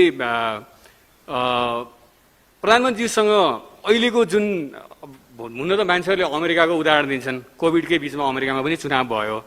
नेपालमा चाहिँ नसोचेको हिसाबले सेकेन्ड भेरिएन्टले चाहिँ यति आचो पारेको छ, जुन प्रधानमन्त्रीले पनि केही दिन अगाडि आफैले चाहिँ कोभिडको त्यसको जुन किसिमको असर देखियो त्यसको बारेमा यहाँले बोल्नुभयो होइन।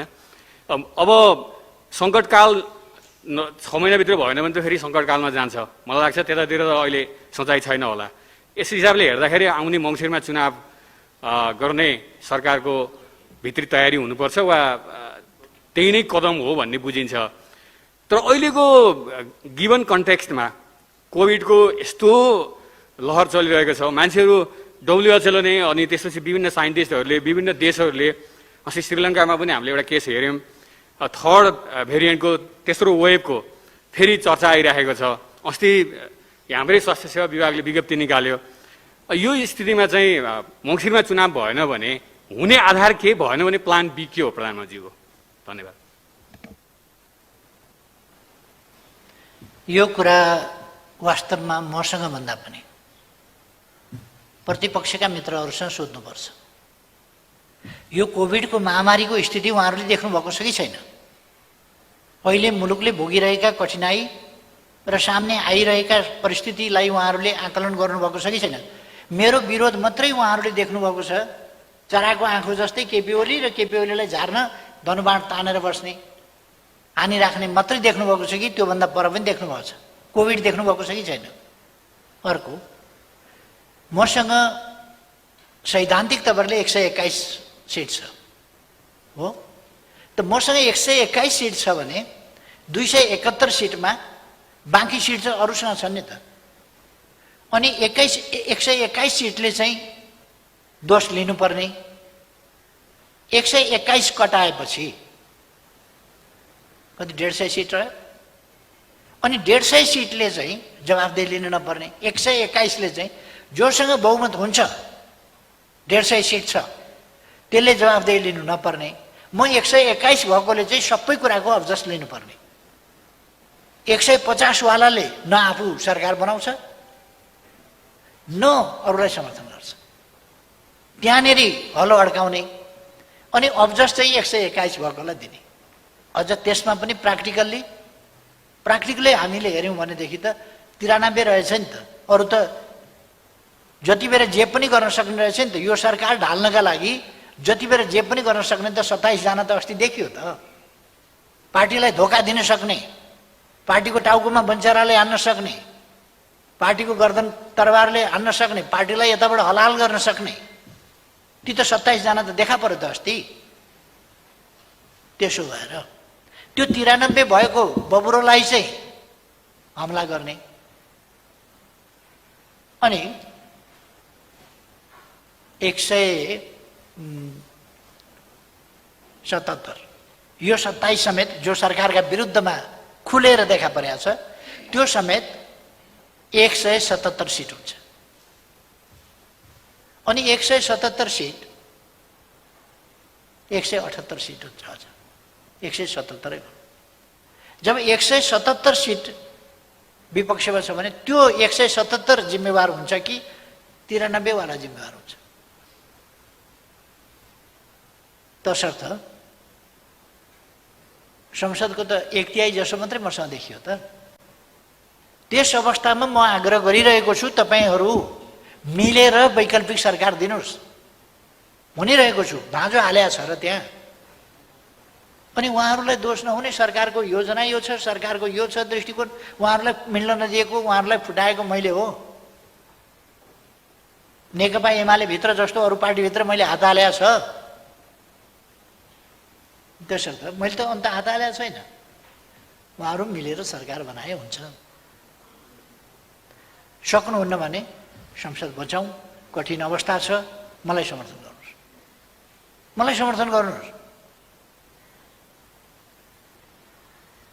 अब अन्तिम प्रश्न बसन्तजीबाट, त्यसपछि टुङ्ग्यौँ पनि होला।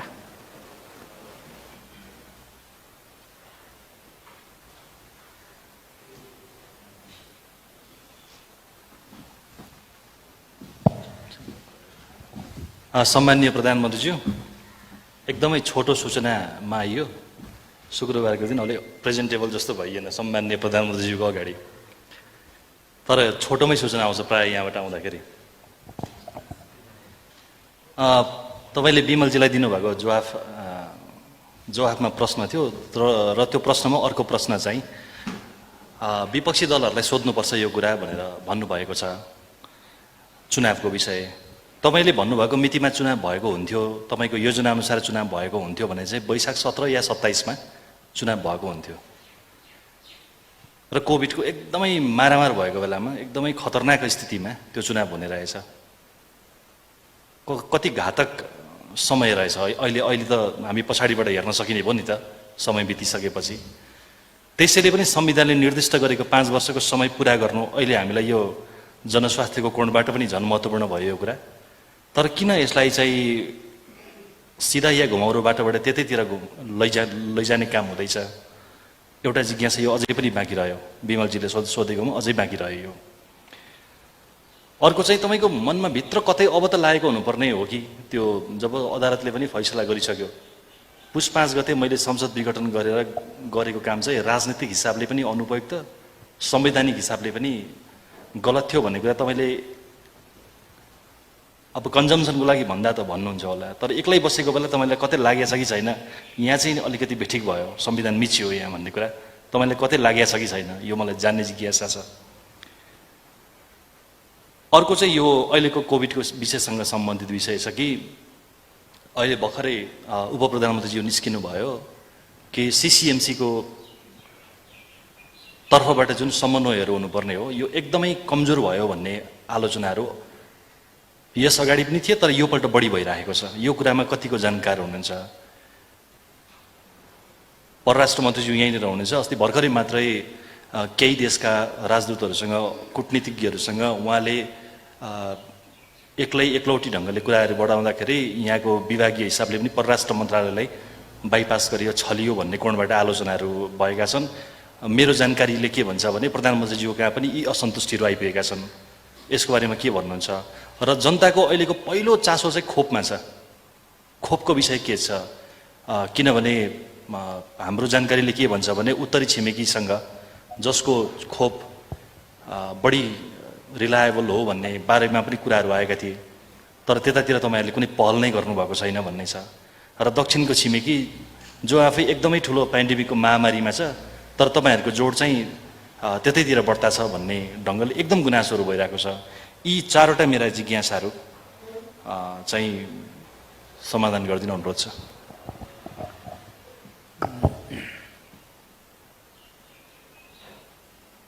पहिलो त कोभिडकै विषयमा जाउँ।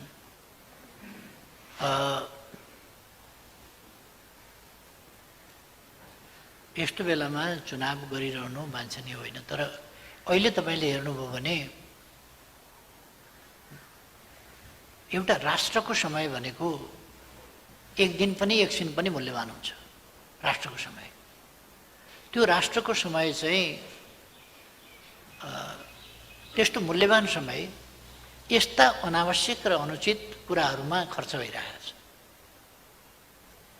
आज पनि हामी यहाँ जे काममा लाग्न पर्थ्यो यति बेर त्यसबाट समय निकालेर यहाँ हामी छलफल गर्नु परिरहेको छ पोलिटिक्सको बारेमा।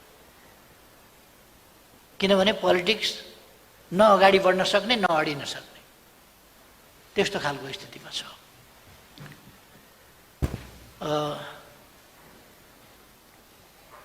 हामीले भ्याक्सिन दक्षिण एसियामा भारतभन्दा पछि जो आफै उत्पादक हो ऊभन्दा पछि पहिलो राष्ट्रको रूपमा लगायौँ। त्यसका निम्ति हामीले थप 20 लाख डोजका लागि त्यो एकैचोटि ल्याएर पनि फेरि के हुन्छ भने त्यो समयभित्र लगाउन सकिएन भने त्यो एक्सपायर हुन्छ, फेरि त्यो कामयाब हुँदैन। त्यसकारण हामीले क्रमशः नै ल्याउनु पर्ने हुन्छ। त्यो क्रमशः ल्याउनका लागि हामीले 20 लाख डोज मगायौँ। 20 लाख डोजको पैसा पनि तिर्यौँ। 20 लाख डोजको पैसा तिर्यौँ, 10 लाख डोज आयो, तर 10 लाख डोज बाँकी भयो। यसै बिचमा इन्डियाको अदालतको फैसला पनि हामीलाई थाहा छ, इन्डियालाई नपुगिकन बाहिर नदिनु भन्ने खालको फैसला।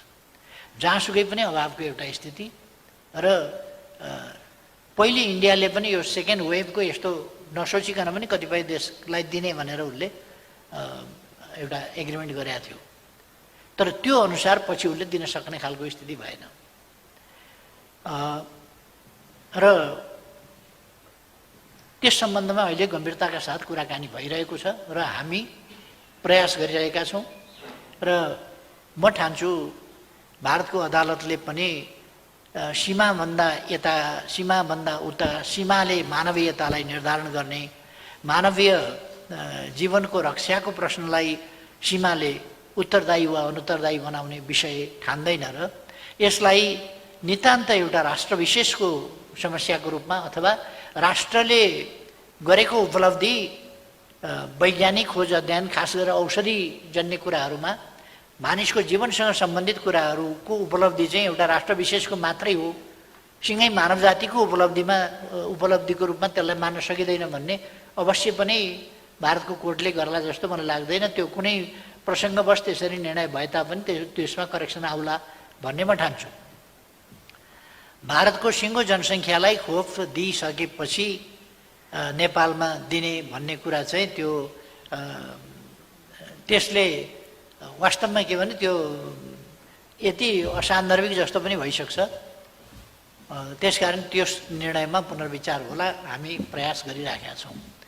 अरूतिर पनि हामी कुराकानी गरिराखेका छौँ। अमेरिका, बेलायत, विभिन्न देशहरूसँग पनि कुरा गरिराखेका छौँ। युरोपीय देशहरूसँग जसले यो सेरम चाहिँ लिने गरेका थिए, सहमति गरेका थिए, सम्झौता गरेका थिए या बुकिङ गराएका थिए, त्यो उनीहरूले आफ्नै अन्तैबाट उपलब्ध भएपछि नलिने भए भने त्यो पनि प्राप्त गर्न सकिने स्थिति छ कि त्यसमा पनि हामी लागिरहेका छौँ। र तपाईँले भने जस्तै उत्तरी छिमेकी चिनको पनि खोप चाहिँ प्रभावकारी छ र त्यहाँबाट हामीले 8 लाख अनुदान पहिले प्राप्त गरेका छौँ र अरू थप लिने प्रयास हामी गम्भीरताका साथ गरिरहेका छौँ र उच्च स्तरमा पनि कुराकानीहरू भइरहेका छन् र हुनेवाला पनि छन्। त्यसो भएर यस सम्बन्धी पनि हाम्रो प्रयास चाहिँ नि जारी छ। अब जहाँसम्म कोभिडका बेलाको कुरा छ, यो एउटा जात्रा जस्तो कुरा होइन। मतदाताहरू आएर डिस्टेन्स मेन्टेन गरेर मास्क लगाएर भोट दिएर जान सक्छन्। यद्यपि यो परिस्थिति अनुकूल त होइन, तर यस्तै बेलामा जस्तो अमेरिकाको निर्वाचन निर्धारित समयमा हुने गर्छ, यस्तै बेलामा चाहिँ भयो। जति बेर महामारी एकदमै क्लाइमेक्समा थियो त्यति बेरै अमेरिकामा निर्वाचन भयो। त्यसर्थ कहिले कहिले महामारीका बेला जापानदेखि लिएर ती भारतका विभिन्न प्रान्तहरूमा पश्चिम बङ्गाल जस्तो त्यत्रो पपुलेसन अथवा अरू ठाउँहरूका एकदमै पपुलेटेड ठाउँहरूमा, भारत त पपुलेटेड छ हामीलाई थाहा छ, त्यस्ता ठाउँमा पनि इलेक्सनहरू भएका छन्। किनभने इलेक्सन भनेको चाहिँ स्वेच्छाले मात्रै गर्ने कुरा हुँदैन। इलेक्सन खास स्थितिमा, अब कुनै स्थितिमा रोकियो भने बेग्लै कुरा, नत्र सामान्यतया इलेक्सन जुन परिस्थितिले इलेक्सन निम्त्याउँछ त्यसलाई रोक्नु हुँदैन। यदि मैले भनेको समयमा इलेक्सन भएको भए डिस्टेन्स मेन्टेन गरेर गर्न सकिन्थ्यो, जसरी अरू देशहरूले गरेका छन् त्यसरी गर्न सकिन्थ्यो होला। अब त्यो भएन, त्यो नभएपछि त्यो आफ्नो ठाउँमा छ। तर यसको अर्थ के भनेदेखि यसै बेला गर्नुपर्छ होइन, तर अब फागुनमा त हामीले स्थानीय तहको निर्वाचन त गर्नै पर्नेछ। र म के विश्वास गर्छु भने हामी अब भ्याक्सिन पनि छिटै ल्याउँदैछौँ र यसको जस्तो हामीसँग अक्सिजनको कमी थियो, सिलिन्डरको कमी थियो, ती कुराहरूलाई हामीले अब पुरा गरेका छौँ, लगभग पुरा गरेको स्थितिमा पुगेका छौँ। त्यसर्थ अब भ्याक्सिन बाहेक अरू खालका इक्विपमेन्ट, भेन्टिलेटरका कुरा भए, अक्सिजनका कुरा भए, सिलिन्डरका कुरा भए, यी कुराहरूमा हामी कहाँ कमी रहँदैन। अब त्यसो भएपछि हामी यसलाई अरू खालका औषधिहरू, रेमडेसिभिर भनौँ या अरू खालका औषधिहरूको पनि अभाव नरहने खालको परिबन्ध हामीले त्यो मिलाएका छौँ। जहाँसम्म समन्वय भएन भन्ने कुरा, यस्तो भएन उस्तो भएन भन्ने कुरा छ, यो चाहिँ सामान्य अवस्थाको कुरा होइन, यो महामारी हो। अमेरिकामा कतिको म्यानेज भएको थियो, ब्राजिलमा कतिको म्यानेज भएको थियो, इटालीमा कतिको म्यानेज भएको थियो, बेलायतमा कतिको म्यानेज भएको थियो। महामारी भनेको क्षमताभन्दा बाहिरको स्थितिमा पुर्याउने गरी, महामारी भनेको स्वास्थ्यसँग सम्बन्धित प्राय, र यो स्वास्थ्यसँग सम्बन्धित विषय स्वास्थ्यको सामान्य स्वास्थ्य क्षमता जुन हुन्छ त्यसलाई अलिक डिसअर्डर गर्छ। किनभने यो क्षमताभन्दा बढी भएपछि नै त्यसलाई महामारी भनिन्छ, क्षमताभित्रको कुरोलाई महामारी भनिँदैन। त्यस कारण क्षमताभित्र छ भने त त्यो त सामान्य अवस्था भइगयो।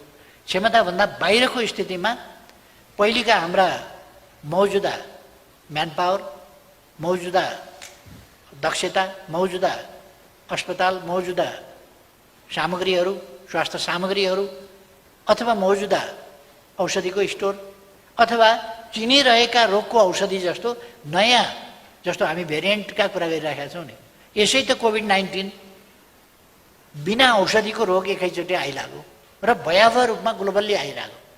त्यस कारण दुनियाँमा को चाहिँ प्रिपेयर थियो र?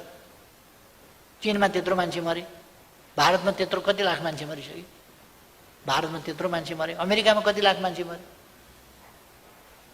केही हजारको कुरा होइन, लाखौँ मान्छे मर्नु भनेको त अमेरिका जस्तो देशले पनि म्यानेज गर्न सक्दो रहेछ। त्यसकारण आलोचना गर्नु त सजिलो छ, तर यस्तो आकस्मिक रूपमा आइपर्ने महामारीहरू नियन्त्रण गर्न, त्यसलाई कन्ट्रोल गर्न केही समय लाग्छ र सरकारले आफ्नो ध्यान पूर्ण रूपमा फोकस गरेको छ कोभिडका विरुद्धको लडाइँमा र यसलाई नियन्त्रण गरेर छोड्छ। गत वर्ष हामीले लकडाउन आदि प्रभावकारी ढङ्गले गऱ्यौँ, जसले गर्दाखेरि धेरै फैलिन सकेन। जब लकडाउन कमजोर हुँदै गयो या लकडाउन खुल्ने स्थिति भयो, तब त्यो क्लाइमेक्सतिर गयो। फेरि हामीले अलिकति कडाइ गऱ्यौँ, अवेरनेस बढायौँ, सामग्रीहरू जुटायौँ र त्यसलाई कम गऱ्यौँ। तर त्यसो भइसकेपछि फेरि लापरवाही, अदालतलाई दबाब दिने हिसाबले ठुल्ठुला सभाहरू भए, होइन भने हामीलाई चाहिँ पुनर्स्थापना गरिँदैन भने सडकबाट गर्छौँ, सडकबाट पुनर्स्थापना गर्छौँ, अदालत टेर्दैन भने अदालतलाई देखाइदिन्छौँ भन्ने खालका जुलुसहरू, सभाहरू आदि इत्यादि भए। त्यसले फैलाउन मद्दत गर्यो। अरू कुराहरू पनि भयो होला, केही रिलिजियस कुराहरू भयो होला, केही कुराहरू भयो होला। र यसरी के भने यो फैलिने क्रम बढ्यो। अब हामी यसलाई नियन्त्रण गर्ने क्रममा छौँ। अब तपाईँले अर्को पोलिटिकल कुरा यही सम्बन्धमा के सोध्नु पऱ्यो? अर्को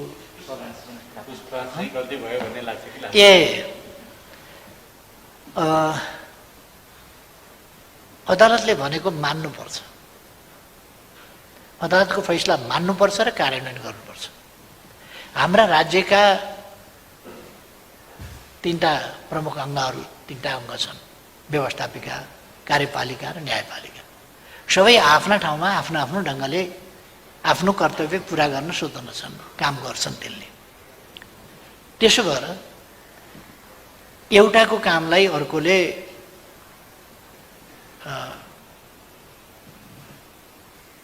सहयोग गर्ने हो, समर्थन गर्ने हो, सहयोग पुर्याउने हो। त्यसमा पनि न्यायपालिकाले कार्यपालिकाको काम अथवा अरू कसैका काम संविधान सम्मत र कानुन सम्मत भयो कि भएन भनेर हेर्ने हो र तत्कालको बेन्चको बुझाइ, बेन्चले बुझेको संविधानको व्याख्या अनुसार फैसला हुने हो। र त्यही नै कुरा परम सत्य हुन्छ भन्न पनि सकिँदैन। अर्को समयमा एकपल्टको नजिर अर्को समयमा उल्टाएको हुन्छ, अर्को समयमा गरेको फैसला अर्को समयमा फेरि त्यस नजिरलाई उल्टाएको हुन्छ। त्यसकारण त्यो विभिन्न कुराले त्यसलाई प्रभावित गरेको हुन्छ।